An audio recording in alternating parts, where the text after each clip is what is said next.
Sup bro, sis. Thank you dekat Finn Balor. Sebab kalau tak, aku memang plan tak buat video pasal SmackDown minggu ni. Tengok SmackDown rasa macam biasa je, macam tak ada banyak benda nak sembang. Tapi bila Finn Balor dah muncul kat ujung-ujung SmackDown tu, time tu aku tahulah kena juga buat video pasal SmackDown minggu ni. Dan kata kalau korang pakai Instagram, dah follow Instagram berita WWE 2.0 belum? Kalau belum, pergi follow sekarang. Aku tak tahulah video ni up hari Ahad ke hari Senin ke, tapi Ahad pagi aku ada up news pasal CM Punk hampir ataupun dah pun join AEW, dah ikat kontrak dengan AEW, tapi belum betul-betul confirm lagi. Tak ada sumber yang bagi tahu benda ni betul-betul sahih. Tapi kata kalau confirm ke, ada berita panas lain ke, berita terkini lain ke apa, semua aku akan up dekat Instagram berita WWE 2.0. Dan yes, itu adalah Instagram aku yang berkait dengan wrestling, yang aku post pasal wrestling. Untuk video kali ni, aku try buat sependek yang boleh. Sebab macam aku cakap tadi, tak banyak benda pun nak sembang dekat SmackDown kali ni. First kali Toni Storm buat debut dekat SmackDown, bawa watak baik. Kita tengok dia kalahkan Zelina Vega. Dekat sini kita tahulah Zelina Vega mungkin datang memang dah deal dengan WWE yang dia takkan jadi champion kan. WWE dah kata, kalau kita ambil kau, kita tak nak jadikan kau SmackDown Women Champion. Dan aku rasa mungkin Zelina Vega sendiri setuju. Zelina Vega pun tak ada minat nak jadi champion agaknya. Jadi okey lah kot. Pasal tu kita nampak Zelina Vega macam asyik kalah je walaupun dah buat comeback. Dan seolah-olah comeback dia tu sebenarnya macam dia tak pernah pergi pun. Toni Storm bawa watak baik, aku rasa lagi elok daripada watak jahat. Sebab bila dia bawa watak jahat macam janggal sikit tengok. Dan kita nampak dia ada finisher baru. Next kita cerita pula pasal seorang lagi superstar yang ada persamaan dengan aku, iaitu Baron Corbin. Persamaan tang mana? Tang pokai dia. Tak payah cerita banyak, korang nampak apa je yang berlaku dekat Baron Corbin dekat SmackDown minggu ni. Betul malang nasib dia, lagi-lagi kena dengan apa, benda yang peluru daripada kereta kebal Shotzi Blackheart tu. Kesian. Tapi dekat sini aku nampak macam tak lama lagi mungkin kita akan nampak Baron Corbin berwatak baik, mungkin. Dan itulah, sekarang ni aku dah tak letak harapan macam aku pernah cakap sebelum ni, yang Lone Wolf akan balik ke apa ke. Memang dah tak heran dah benda tu. Sebab letak harapan nanti akan dikecewakan juga. Jadi kita go with the flow, tengok je apa WWE plan nak buat. Tapi so far aku nampak macam mungkin dia akan bawa watak baik. Kalau tak pun bawa watak scammer ke apa ke, entahlah. Seriously, untuk someone yang pernah bawa karakter Lone Wolf, aku rasa ini satu benda yang memalukan lah. SmackDown minggu ni berlangsung daripada dua tempat. Satu dekat Cleveland yang kita tengok macam main show. Satu lagi kita nampak Bianca Belair dengan Carmella. Lepas tu Angelo Dawkins dengan Chad Gable lawan dekat satu tempat yang lain kan. Dan satu tempat yang lain tu sebenarnya aku tak tahu pun kat mana.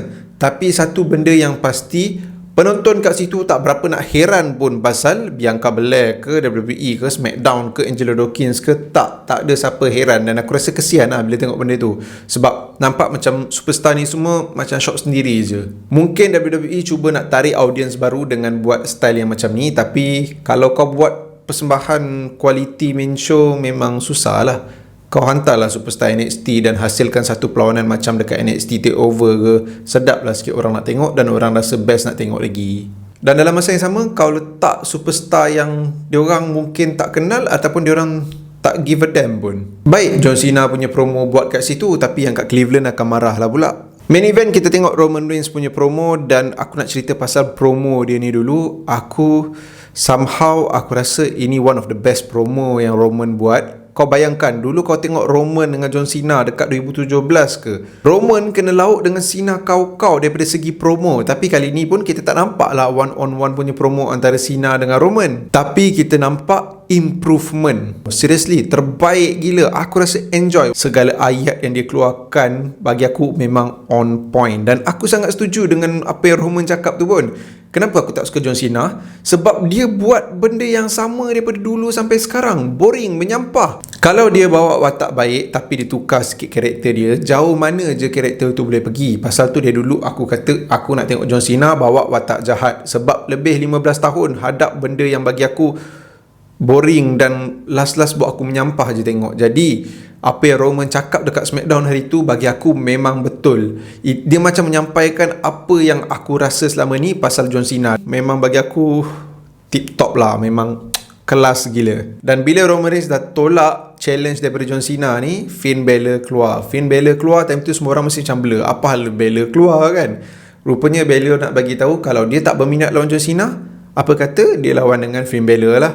Dan benda tu buat aku macam wow, dengan penonton sorak Roman penakut lah apalah kan. Aku rasa satu lagi promo yang aku mula-mula blur. Aku rasa macam kenapa ni kan tiba-tiba je, tapi bila dah momen tu dah berlaku, aku rasa macam bapak asal macam epic pula benda ni kan. So Smackdown minggu ni bagi aku diakhiri dengan satu storytelling yang sangat baik lah. Cumanya sekarang ni Smackdown tinggalkan kita dengan satu persoalan, Roman lawan Bella ke? Apa jadi dengan Roman lawan Cena? Yelah, rumours, aku siap pernah buat video yang Roman akan lawan dengan John Cena yang keluar dekat atas ni kan, yang Roman Cena dekat SummerSlam, tapi tiba-tiba Bella pula muncul. Dan kita tahu sejarah Finn Balor dekat SummerSlam ni, dia pernah menang Universal Champion, dia the first Universal Champion, dia menang dekat SummerSlam. So tiba-tiba Bella dengan Roman pula. So apa cerita kan? Kalau ikutkan dekat video yang lepas, aku dah bagi tahu yang aku tak prefer pun tengok Cena dengan Roman. Aku rasa aku prefer tengok Cena dengan Lashley ke apa kan.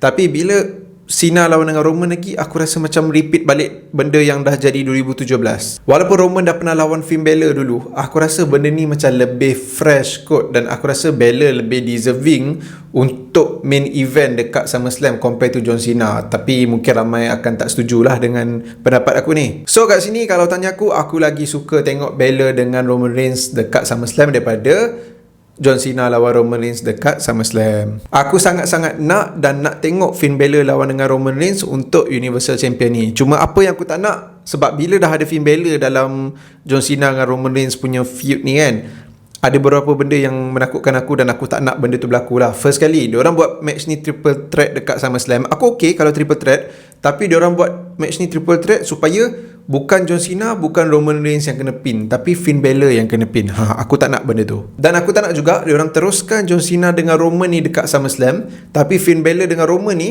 dia akan buat dalam 2 minggu lagi dekat SmackDown ke, bukan dekat SummerSlam. Sebab kalau nak ikutkan SummerSlam ada lebih kurang sebulan lagi. So mungkin sementara nak isi SmackDown tiap-tiap minggu tu, dan mungkin John Cena tak boleh nak muncul selalu, jadi diorang isi dulu Roman dengan Balor. Nanti Balor kalah, SummerSlam boleh buat Roman dengan John Cena. So benda tu aku tak nak. Kalau nak buat Balor masuk dalam title ni, buat Balor one on one dengan Roman dekat SummerSlam, ataupun triple threat Balor, Cena, Roman, tapi jangan bagi Balor yang kena pin dekat SummerSlam. So itu pendapat aku lah. Dan untuk SmackDown minggu ni bagi aku biasa je, tak ada benda yang best pun sampailah dekat hujung-hujung SmackDown lah. Bila Roman punya promo sedap gila tengok, and then Finn Balor keluar, dia buat challenge tu, ada satu aura yang aku rasa macam wow gila datang daripada segmen promo tu. Sebab bila Finn Balor dengan Roman keluar, cakap ataupun apa, sembang-sembang dah jadi pendek tau. Tapi bila Balor keluar tu je dah ada presence, dah ada aura. Dan Balor challenge Roman, accept benda tu, keluarkan lagi aura yang bagi aku agak wow lah bila tengok.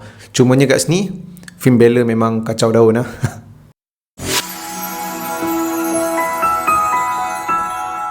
Okay guys, itu saja untuk video kali ni. Aku ada buka YouTube Analytics, tengok berapa ramai je yang subscribe aku. Daripada 100% orang yang tengok video kat channel Hazwan Shah Wrestling ni, 49% tak tekan lagi butang subscribe. Jadi make sure korang tekan butang subscribe, tekan sekali butang loceng, asyabala butang subscribe, dan tengok sekali dua-dua video ni. Bye motherfucker.